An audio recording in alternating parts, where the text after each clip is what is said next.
전라남도 나주와 광주의 경계, 지금도 오시돌 마을로 넘어가는 고갯길에는 반쯤 부서진 채 산자락에 박혀있는 둥근 돌덩이가 하나 있습니다. 마을 사람들은 그 앞을 지날 때 고개를 숙입니다. 특히 젊은 여자들은 절대로 그 돌을 정면으로 쳐다보지 않습니다. 만약 당신이 나주에서 광주로 가는 밤길에 그 둥근 바위와 눈이 마주쳤다면 이미 늦었을지도 모릅니다. 1970년대까지도 나주 동곡과 노안 일대에는 이런 말이 돌았습니다. 그 집 딸 궁굴바위 봤다더라. 그 한마디면 충분했습니다. 혼담이 오가던 규수가 갑자기 파혼을 선언하고 며칠 뒤 오시돌 마을로 시집을 가버리는 일이 반복해서 일어났기 때문입니다. 마을 어른들은 그것을 바람났다고 불렀습니다. 그런데 정말 바람이 난 것이었을까요? 왜 하필 오시돌 마을이었을까요? 그리고 왜 일본인들은 그 평범해 보이는 돌덩이 하나를 굳이 산 아래로 밀어 떨어뜨려야 했을까요? 이야기는 나주 동곡의 한 처녀에게서 시작됩니다. 이름은 전해지지 않으니 편의상 분이라 부르겠습니다. 분이는 그해 가을 혼인이 정해져 있었습니다. 상대는 이웃 마을의 지주아들, 나이차가 12살이 넘는 자리였습니다. 분이의 의견 같은 건 애초에 물어본 사람이 없었습니다. 그런 시절이었습니다. 혼담이 오가던 어느 날, 분이는 밭일을 나갔다가 산등성이 너머로 둥근 무언가가 노을에 반사되는 것을 보았습니다. 궁굴바위였습니다. 멀리서도 유난히 둥글고 매끈해서 마치 지금이라도 산을 굴러 내려올 것 같았다고 훗날 분이의 여동생은 말했습니다. 정적, 그날 이후로 분이는 달라졌습니다. 동생의 기억에 따르면 분이는 저녁상에 앉아도 밥을 뜨는 신용만 했습니다. 그리고 밤이 깊어지면 마당에 나가 궁굴바위가 보이는 방향으로 우두커니 앉아 있었습니다. 손에는 항상 낡은 얼레빗 하나가 들려 있었습니다. 할머니가 물려준 것이라 했는데 정작 할머니는 그런 빚을 준 적이 없다고 했습니다. 동생은 훗날 이렇게 회고했습니다. 연니는 머리를 빗고 있었어요. 그런데 자기 머리가 아니었어요. 누군가 언니 뒤에 앉아서 언니의 손을 빌려 자기 머리를 빗기고 있는 것 같았어요. 마을에는 소문이 돌기 시작했습니다. 분이가 밤마다 궁굴바위 아래서 낯선 사내와 만난다는 것이었습니다. 본 사람은 아무도 없었지만 소문은 사실보다 빨리 퍼졌습니다.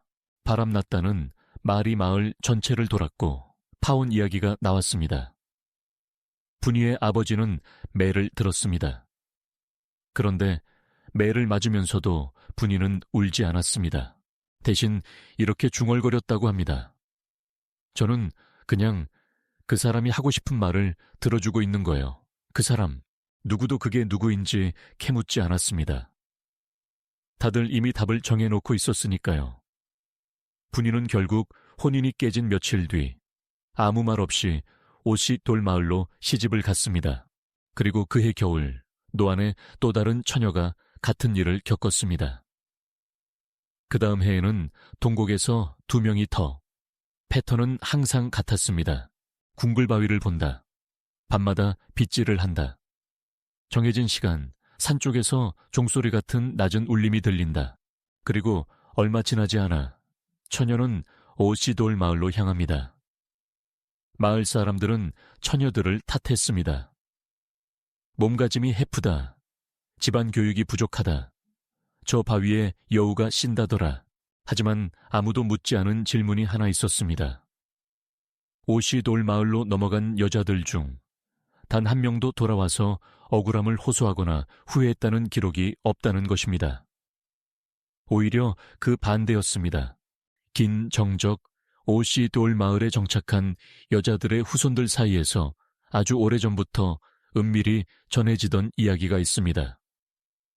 궁굴바위는 원래 저주받은 돌이 아니라 한 여인의 넋이 깃든 돌이었다는 것입니다. 전해지는 바에 따르면 조선 중기 그 산자락에는 얼레빗을 만들어 팔던 한 여인이 살았습니다. 재주가 좋아 인근 고을까지 이름이 날 정도였다고 합니다. 그런데 그 재주와 미모를 탐낸 향리 하나가 강제로 첩실로 들이려 했고, 여인은 거부하다 마을에서 쫓겨나듯 산으로 내몰렸습니다.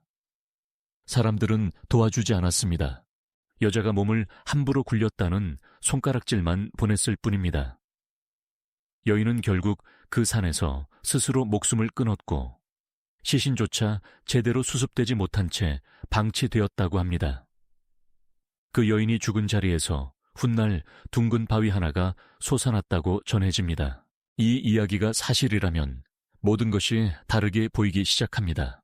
궁굴바위에 홀린 처녀들은 저주받은 것이 아니었습니다. 오히려 그 여인의 넋이 자신처럼 원치 않는 혼인에 묶여 팔려가듯 시집갈 처녀들에게 마지막으로 손을 내밀어준 것이었습니다.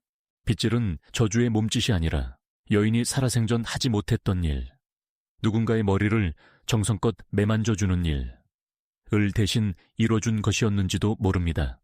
종소리는 경고가 아니라 이쪽으로 오면 너는 적어도 스스로 선택할 수 있다는 부름이었을지도 모릅니다.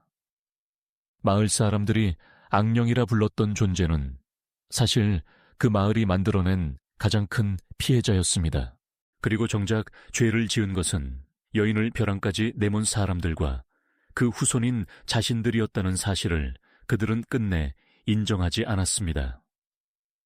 그렇게 수백 년을 이어오던 이 조용한 구원은 일제강점기에 와서 갑작스럽게 끊깁니다.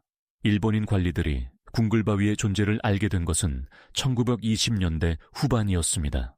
처음에는 그저 미신이라 여기고 넘어가는 듯 했지만 지역 정서를 조사하던 그들은 한 가지 사실에 주목했습니다.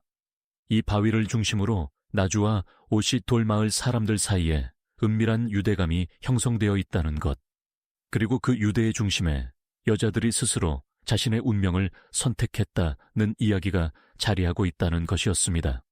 당시 조선 각지에서 지맥과 전기를 끊는다는 명목으로 쇠말뚝을 받고 바위를 훼손하던 일이 실제로 벌어지고 있었다는 것은 이미 여러 기록으로 남아 있습니다. 궁굴바위 역시 그 대상이 되었습니다. 어느 날 밤 인부들이 동원되어 바위를 산 아래로 밀어 떨어뜨렸습니다. 바위는 굴러떨어지며 크게 깨졌고, 그 뒤로 신기하게도 나주의 처녀들이 바람나는 일은 씻은 듯이 사라졌습니다. 마을 사람들은 안도했습니다. 애군이 사라졌다고 조아했습니다. 하지만 그들이 진짜로 무엇을 잃어버렸는지는 아무도 제대로 이야기하지 않았습니다. 지금도 오시 돌마을 옆 산자락에는 깨진 채로 방치된 돌덩이의 잔해가 남아 있습니다. 지질학적으로 보면 그저 풍화작용으로 둥글게 깎인 흔한 화강감 덩어리일 뿐입니다. 하지만 마을의 나이든 어른들은 아직도 그 앞을 지날 때 고개를 숙입니다. 그리고 이렇게 말합니다. 바위는 깨졌지만 넋까지 부서진 것은 아닐지도 모른다고. 지금도 보름 무렵 나주 쪽에서 오시 돌마을로 넘어오는 산길을 걷다 보면 아주 가끔 바람도 없는 밤에 낮은 종소리 같은 것이 들린다는 사람들이 있습니다. 그리고 그 소리를 들은 젊은 여자들 중 몇몇은 이유도 모른 채 갑자기 자신이 살아온 삶에 의문을 품기 시작한다고 합니다. 궁굴바위는 사라졌습니다. 하지만 오시 돌마을 사람들은 지금도 그 산 쪽을 향해 창을 낸 방에서는